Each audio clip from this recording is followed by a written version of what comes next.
नमस्कार, बहुत बहुत स्वागत है आपका आज के इस अंक में। आज हम चर्चा करेंगे बिहार के पश्चिमी चंपारण लोकसभा सीट के बारे में। पश्चिमी चंपारण लोकसभा क्षेत्र जो है, पश्चिमी चंपारण लोकसभा का सीट जो है आज महत्वपूर्ण क्यों हो गया है और किन कारणों से चर्चा में है, तो आज इस पे हम चर्चा करेंगे। पश्चिमी चंपारण लोकसभा सीट से बीजेपी के जो वर्तमान में सांसद हैं संजय जायसवाल जी, उनकी टेंशन बढ़ गई है, क्योंकि पश्चिमी चंपारण के पत्रकार, बहुचर्चित पत्रकार जो हैं मनीष कश्यप ने इस सीट से अपना दावा ठोक दिया है। संभावना ये जताई जा रही थी कि मनीष कश्यप को बीजेपी की तरफ से वहां से उम्मीदवार घोषित किया जाएगा, लेकिन बीजेपी ने उनको अपना कैंडिडेट नहीं बनाया और बीजेपी ने संजय जायसवाल को ही वहां से दोबारा टिकट दे दिया है। आइए अब जानते हैं कि उस सीट पे, उस क्षेत्र में और खास करके बिहार में मनीष कश्यप की क्या प्रासंगिकता है, क्या उनका वैल्यू है और किस प्रकार से वो राजनीति में, अपने क्षेत्र में और पत्रकारिता में क्या वो हॉल्ट रखते हैं। इस दुनिया में अगर कोई सबसे आसान कार्य है तो किसी को सलाह देना या किसी की आलोचना करना। अगर सबसे कठिन कार्य है तो सत्ता के विरुद्ध होकर बिना संसाधनों के सत्ता के खिलाफ बात करना, सत्ता के खिलाफ खड़े होना, लोगों के अधिकार के लिए सत्ता से लड़ना। और वो काम मनीष कश्यप ने किया, जिसकी सज़ा उन्हें मिली और 9 महीने तक जेल से निखर कर आए। और जब मनीष कश्यप जेल से निकल कर आए तो और निखर गए और आज उन्हें पूरा बिहार, पूरा देश जान रहा है। मनीष कश्यप जो हैं बिना संसाधनों के ही केवल एक माइक के दम पर गरीबों की आवाज़ बन जाते हैं।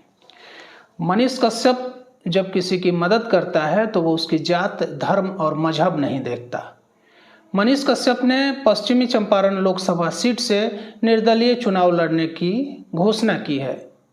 आप किसी को 1 बार चुनते हैं, 2 बार चुनते हैं, 3 बार चुनते हैं और चौथी बार वो पुनः निर्लज्जता के साथ आपके समक्ष आके खड़ा हो जाता है वोट मांगने के लिए, तो आपको यह सवाल करना चाहिए कि तुमने हमारे लिए, हमारे क्षेत्र के लिए क्या किया है। अगर ऐसे कैंडिडेट आपके समक्ष आके खड़े हो जाएं तो क्या आप केवल उनको, पार्टियों के प्रमुख के चेहरे पे उनको कब तक वोट करते रहेंगे। आप किसी को 1 बार चुनते हैं, 2 बार चुनते हैं, 3 बार चुनते हैं और चौथी बार वही शख्स आपके सामने निर्लज्ज की तरह वोट मांगने आ जाए और वो भी बिना विकास के, तो क्या आप केवल उसे इस बात पर वोट कर देंगे कि कैंडिडेट आपकी जाति के है या उस पार्टी का जो प्रधान है आपके पसंद का है। ऐसा बिल्कुल नहीं होगा। प्रधानमंत्री या मुख्यमंत्री जो होते हैं वो देश या प्रदेश का नेतृत्व करते हैं, लेकिन एमपी और एमएलए आपके क्षेत्र का प्रतिनिधित्व करते हैं। क्या आप ऐसे आदमी को चुनना पसंद करेंगे जो सदन में खड़े होकर आपके लिए, आपके हित के लिए 2 बात नहीं बोल सकता हो? क्या ऐसे आदमी को आप चुनना पसंद करेंगे जो सदन में मौनी बाबा की तरह बैठकर अपने 5 वर्षों तक सत्ता की मलाई खाता रहे? मनीष कश्यप इस बार जब चुनाव में खड़े हैं तो एक विजन लेके खड़े हैं। उनके पास बिहार के और अपने संसदीय क्षेत्र के विकास के एक मुकम्मल रोड मैप है। मनीष कश्यप कहते हैं कि गुजरात के सूरत शहर अकेला जब 50 लाख लोगों को रोजगार दे सकता है तो उनका पश्चिमी चंपारण जो है वो 1 लाख रोजगार क्यों नहीं दे सकता है। ये सवाल जो है आपको अपने नेताओं से भी पूछना चाहिए कि जितने वर्षों तक आप पे उन्होंने राज किया, जितने वर्षों तक वहाँ से वो प्रतिनिधित्व किया उन्होंने, तो उन वर्षों में उन्होंने क्या किया।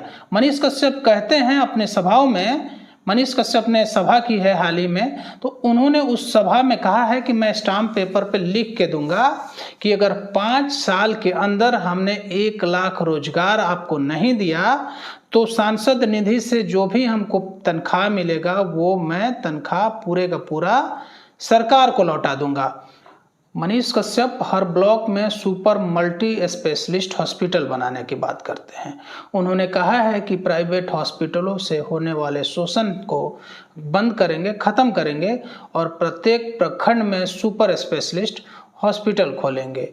एक आम आदमी की जो मूलभूत ज़रूरतें होती हैं, रोटी, कपड़ा और मकान, स्वास्थ्य, चिकित्सा और शिक्षा, तो उसमें चिकित्सा और शिक्षा, तो शिक्षा पे बात करते हैं। शिक्षा पे उन्होंने कहा है कि 6 से लेकर पीजी तक की लड़कियों को, 25,000 ऐसी लड़कियों को निःशुल्क शिक्षा की हम व्यवस्था करेंगे।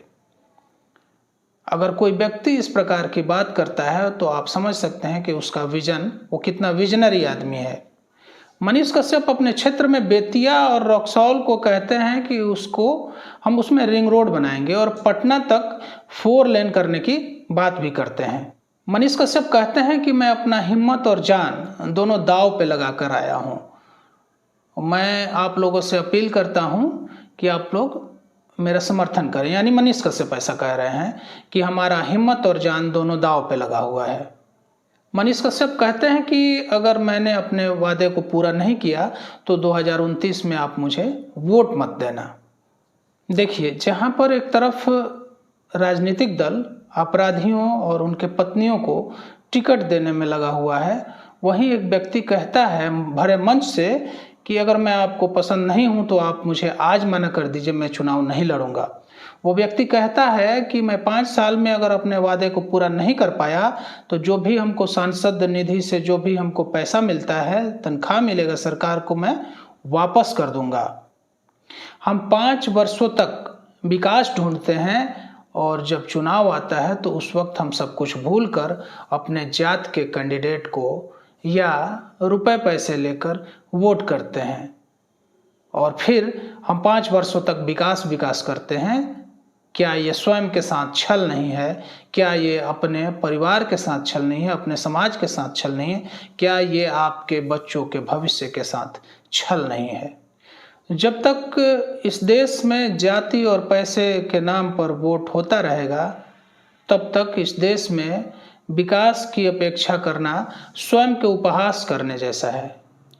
जहां चुनाव में जात पात और धर्म की बात होती है, वहीं एक व्यक्ति विकास की बात करता है, रोजगार की बात करता है, तो क्या ऐसे व्यक्ति को मौका नहीं मिलना चाहिए?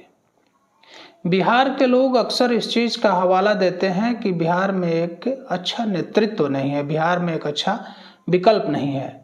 आपने आज़ादी के बाद इतने सालों तक लोगों को झेला है, नेताओं को झेला है, तो अब एक मौका जब आपके पास एक विकल्प है तो ऐसे विकल्पों पर भी एक बार विचार किया जा सकता है। पश्चिमी चंपारण लोकसभा सीट से मनीष कश्यप को उम्मीदवार न बनाकर बीजेपी ने कहीं ना कहीं अपने पैरों पर कुल्हाड़ी मार ली है। पश्चिमी चंपारण लोकसभा क्षेत्र में बीजेपी की राह अब इतनी आसान नहीं दिख रही है। आगे आगे देखिए होता है क्या। हमसे जुड़ने के लिए बहुत बहुत धन्यवाद। आभार, नमस्कार।